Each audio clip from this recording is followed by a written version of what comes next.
বেলঘরিয়ায় ইডির তল্লাশি, সাত সকালেই ইডির তল্লাশি বেলঘরিয়ায়। আপনাদের সকাল থেকেই সেই খবর আমরা দেখাচ্ছি। দিল্লির সাইবার প্রতারণা মামলায় এই তল্লাশি।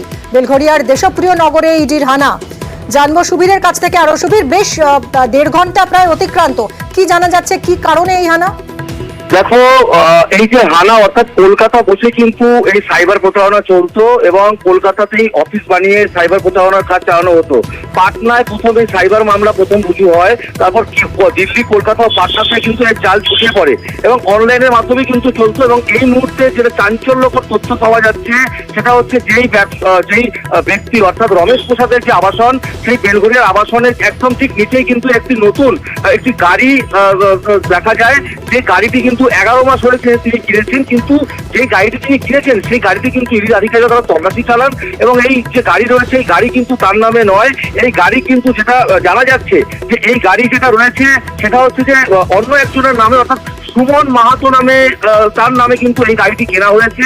এবং এই গাড়িটি মানে কেনার পাশাপাশি এই গাড়ির ভেতর থেকে কিন্তু বহু তথ্য এবং বহু কাগজ কিন্তু ইডির আধিকারিক, যারা তদন্তকারী আধিকারিক, তারা কিন্তু সেই গাড়ি থেকে সেগুলো উদ্ধার করেছে এবং সেই কাগজ কিন্তু উদ্ধার করে নিয়ে গিয়ে ফের আবাসনের ভেতরে কিন্তু ইডির আধিকারিকরা চলে গিয়েছেন এবং এখনো পর্যন্ত কিন্তু রমেশ প্রসাদ এবং তার পরিবারের লোকজনকে জিজ্ঞাসাবাদ করছে ইডির আধিকারিকেরা। বেশ, তুমি তো নজর রাখছো সুবীর, তোমার থেকে আপডেট আরো নিতে থাকবো। ধন্যবাদ। মাসখানেক হলো এখানটায় রয়েছেন, বাট উনি 6 মাস হয়েছে কিনেছেন। কি করেন দাদা সেটা তো জানি না, কারণ ওনাদের দেখি সারাক্ষণ ধরে ওনারা বাইরেই থাকেন। শুনে অবাক হয়ে গেলাম যে এখানটা এনফোর্সমেন্ট ডিরেক্টর রেট হচ্ছে।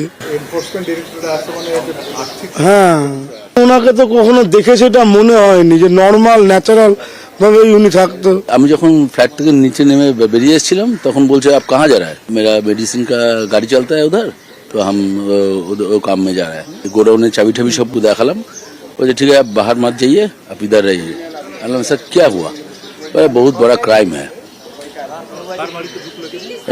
রমেশ প্রসাদ উনি, আমি তো শুনেছি এমব্রয়ডারি সুতো হয় না, যে শাড়ি, ওই ব্যবসায়ী উনি করতেন।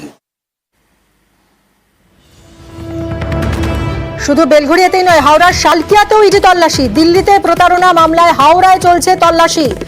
শালকিয়ায় মনোজ দুবে নামে এক ব্যবসায়ীর বাড়িতেই তল্লাশি চলছে। দেবাশিস রয়েছেন আমাদের সঙ্গে, বিস্তারিত জানাবেন দেবাশিস।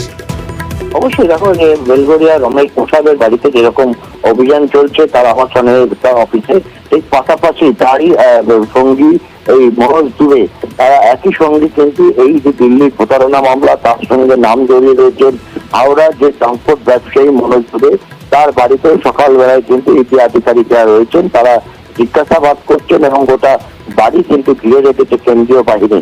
এই মনোজ দুবে, যিনি ট্রান্সপোর্ট ব্যবসায়ী, তার নাম জড়িয়েছিল এই দিল্লির প্রতারণা মামলায়।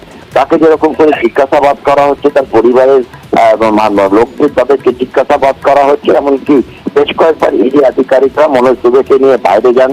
তার যে অফিস রয়েছে সেই অফিস থেকে অফিসে গিয়েও কিন্তু তল্লাশি চালানো হচ্ছে। এই ঘটনায় এখনো পর্যন্ত মনোজ দুবের কোনো প্রতিক্রিয়া সেখানে পাওয়া যায়নি। মনোজ দুবেকে নিয়েই কিন্তু একাধিক জায়গায় সেখানে ইডি আধিকারিকরা বারবার করে বেরিয়েছেন, আমরা দেখতে পেয়েছি সেই ছবি। এই মুহূর্তে এখনো পর্যন্ত তার ঘরেতে জিজ্ঞাসাবাদ এবং নথি, ব্যাংকিং নথি সবকিছু খতিয়ে রাখা হচ্ছে। ধন্যবাদ দেবাশিস।